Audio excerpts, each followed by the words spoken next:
Good morning and welcome back to the Home Renovation Expert. Steve here on this 5x3 rhomboid, you know what I mean. And rooibos, that's a tea in it, South African tea. I had that for ages. I digress. 5x3, a lovely garden room. I'm puffy because yesterday after I left, my rubber roof turned up. Fantastic. But it did mean I got in this morning and it's seriously threatening rain here. So I just had to jump up, remove all the tarp, all the protection I zipped into place yesterday. And now you can see, I now have a rubber roof all the way through. So there we go. So officially, not glued down, but definitely protected. So what I'll do is, I'll let this settle for like an hour or two, just to kind of get the creases out of it, let it kind of breathe and relax. Once that's done, depending what the weather's doing, I'll see if I can get this bad boy glued down today. It's very much weather depending. But what I can do in the meantime is I've got insulation. The van is full of insulation, vapor barriers. I'm good to go. So it will now be jumping inside and putting the PIR insulation into the walls and the ceiling. And that is my day plan basically. So hopefully I get a dry spot and I can get that glued down. But either way, I'm happy because it's on. The building is now 100% waterproof. The breathable membrane is on. Apart from these massive apertures, but you're not going to get raining because of the overhang. So there you go. That's not a bad start today. Time for a cup of tea. Righto, before I get around to actually cutting some insulation and putting it in, what I've done is, so my California corner, as you can see just here, there is a recess that goes behind it. And obviously my 50mm PIR is not going to go down there. So what I've done is, I've put expanding foam down the whole length of it. Because it really does matter, you know, while we're at this stage where you can get insulation, or if you can't get insulation, put expanding foam in, let that do its job, and then the PIR will go in there. That'll interfere with it going in, but we'll just put a standing knife down it when it's dry, level off that edge, boom. That means that that corner is now thermally insulated, and it will stop any like cold spots. Do that to all your corners. I mean, even the points up here, so that'll all get like expanding foam. I won't do that though until after the steel turns up, because I need to jack the ceiling up, and if I expanding foam that, it's just going to stick to this point. I mean, it wouldn't make a huge difference, but you know, again, because I know I'm moving it, I won't expanding foam that straight away. But in the meantime now, I'll start cracking on getting the 50mm PIR into all the walls. This bit's a piece of cake because the 50mm I can cut with the circular saw just straight through it. It is messy, but it is doable. The 100mm which goes in the ceiling, I'll show you how I do it. I showed you before, but it's 100mm, so the blade will only go through at about 45-50mm. But thanks to somebody else on YouTube, I've now just purchased one of these. Check it out. You see what it says in that little corner? That's right, it says insulation. So I'm going to give this a try. So I'm really interested. But check out the blade. Let me get in the sunlight. Well, dreary light. So there you go. So apparently, it cuts through with 95% less mess than a normal wooden saw, which is all I've ever used because it's on the van. The stuff's easy to cut. You don't think, is there a saw for that? So thank you, sir, for telling me about it because I'm always interested in new tools. So yeah, I should give that a go and give you a little review and see how I find it. But in the meantime, I shall crack on. Right, so here's how I cut insulation. Got it on 2 horses. Either end, obviously, because you want it raised up, makes life easier. This is a full-size board, so there's 2 parts to this. So obviously at this end, I can literally just go 35. That's the measurement, you don't need to know that bit. 35. Then what I'll do is set it mid-level, put it on, and yes, I'm glad I got that rubber put on the roof because it's steaming it down here. Pencil your mark. Pencil your mark. Now, obviously you have got the marks on here, so I could just like mark it, and then just try and follow that line, guesstimating, but 2 seconds of like marking it off, it's done, isn't it? Other thing is, always wear a mask for this, because it's itchy stuff. I'm not for this cut, because obviously I'm showing you it's easier to talk without it. For this cut, like I said, because it's a full board, I can get away with essentially just overlapping it, making sure it's definitely cleared. Set your circular saw to maximum depth cut, and then just follow your line.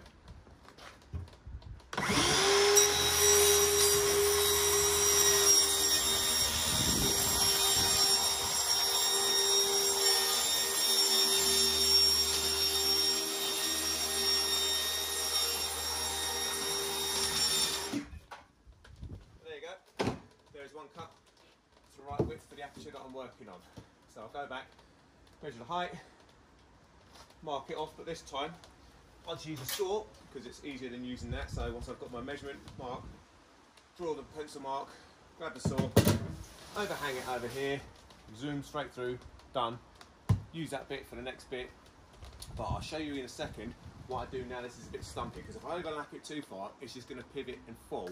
And this is one of those cool things, like working on your own, you kind of figure out ways to do things a little bit easier.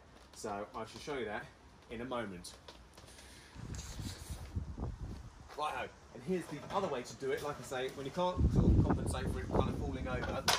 So, take your measurement as you would normally, 35.5. Right, see this time, because it's so close to that line, I can follow that line. So what I'll do is put a little mark across it, just make sure you're following the right one.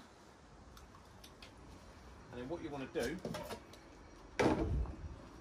is remove things out of your way. Pull it this side, so I've still supported that end. I've still got support here. I'll start the cut.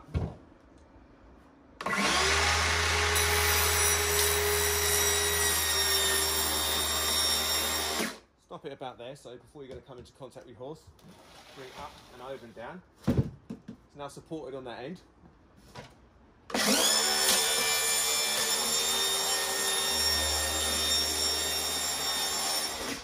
Bring it back.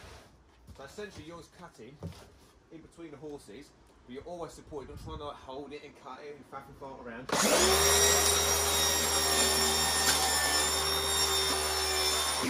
Keep going to get near the end. Once you get there, then you'll just flip her over. Done.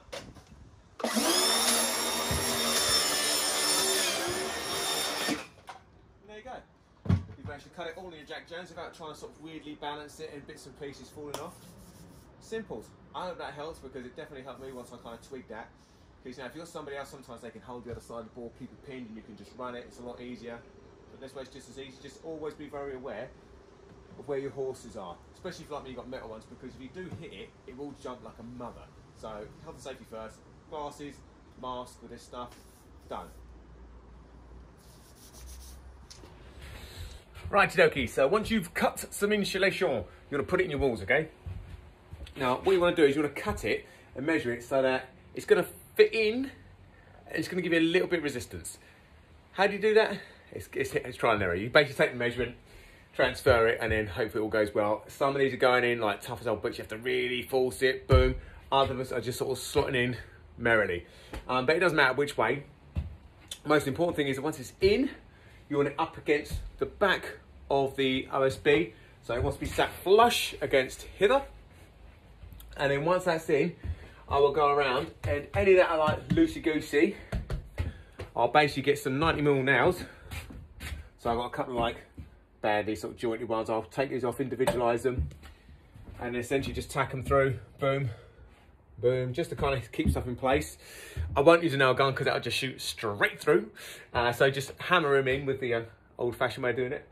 And that is it. So once that's all in, happy days. You can now see that the insulation, nice and hard. So I'll put a Stanley blade down that and get that one in. So I've done one wall plus the return. And then there's always miscuts and bits and pieces, but anything like that you see there, right? That's going to get expanding foamed as well, okay? So any gaps, any cracks, is going to be completely fully insulated. Tiny little gap, even that, it's nothingness, but I'll just run a bead down it just for the sake of it. Again, while we're here, while we're doing it, it's in your hand, crack it. This is not one of the nicest jobs of the whole build, but to be fair, I don't mind it so much, okay? If you're cutting this stuff outside, you've got your mask and your goggles on, you know, you're going to be all right. You're going to get a bit dusty, but you just sort of hose yourself down afterwards. Done. The 100mm installation is slightly tougher to do because obviously, like I say, you need to kind of, the blade when you get halfway through, you need to finish it manually. I'll show you doing that in a couple of videos. But I just wanted to sort of stop now we're doing some of it and just show you, explain these to go up against the back. That then gives you some workable air gap here. And in front of this, what we're going to do is we'll tack on some vapor barrier, which will cover the whole build all the way through the internals and onto the joists of the ceiling as well. So that just prevents any moisture from getting in but allows the breathable membrane on the outside, allows that moisture to go back out again. So there's a method in the madness.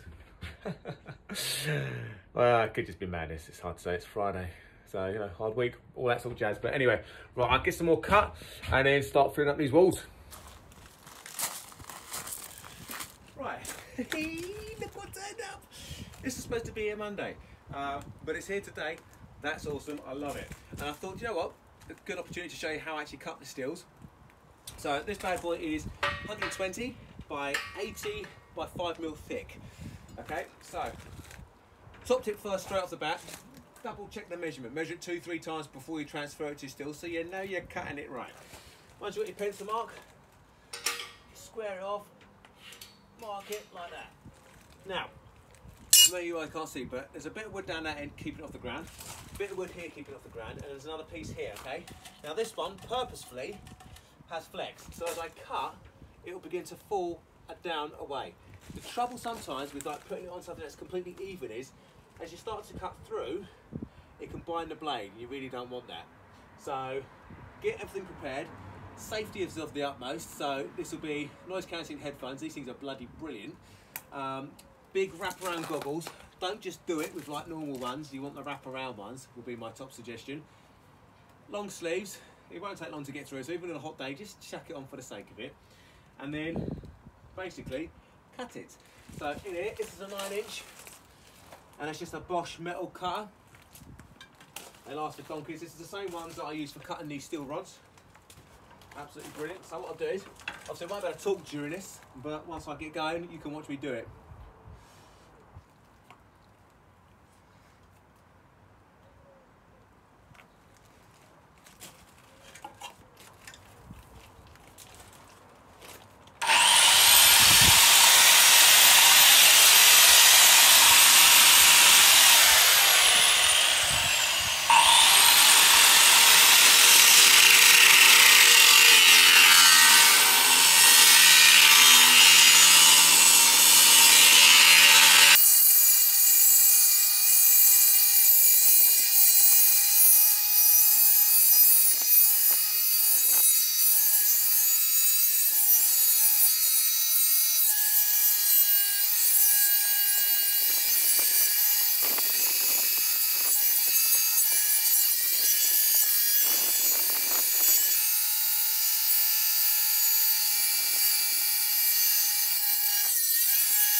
So I'm getting through it nicely now. That's happy days, Ace. See, it doesn't take much. You know, it's just letting the blade do the work, not you doing it. No, you're not putting any pressure on it or anything else. You're just really controlling it. And that is me now over halfway through, which is beautiful. But I'm going to change the blade, finish the cut. But that gives you a rough idea how easy it actually is to cut. Like I say, give yourself a nice little zone, goggles, ear defenders, and just take your time with it. There is no rush. Beautiful. Well, hello, and fancy seeing you here. Right, now, can't remember what my last video was. Oh, the steel, yes. So the steel was the last video, and that is it. It's the end of the day. It's the end of the day, it's the sad days. Friday, done. But we now have the rubber roof, not glued, because it's been on and off with the rain all day. But check out the walls. There you go. All now fully insulated and all expansion gap foamed in as well. Even the pillars are now done. So what I've done is I just thought, you know what, again, it's in my hand, let's crack on. I basically sealed in every single one regardless of whether it had a crack or not. So the ones that had a deep, like a bit more of a hole, I've obviously got fully filled, but I'm basically using it as like a little glue, keep it in place. Saves putting the nails in, and what I've done is I've prevented any moisture coming back through at that point. Simple, isn't it? Absolutely simple. The steel is now in, kind of. Well, it's in the room. It is now there. So that is spot on. I shall get that fit first thing Monday morning. I know a few of you are quite eager to see how I do that. It's a fully trade secrets, but I will tell you. And here's an interesting random thing. So when I was cutting my steel earlier, I've obviously got my headphones on to just kind of protect myself. And all of a sudden, there's this woman speaking to me. And I thought, how come I can hear somebody speaking and it's going, hello, hello, are you okay? Are you okay? And I'm thinking this is like Siri, and I think I've randomly activated something. I'm thinking this seems bloody odd.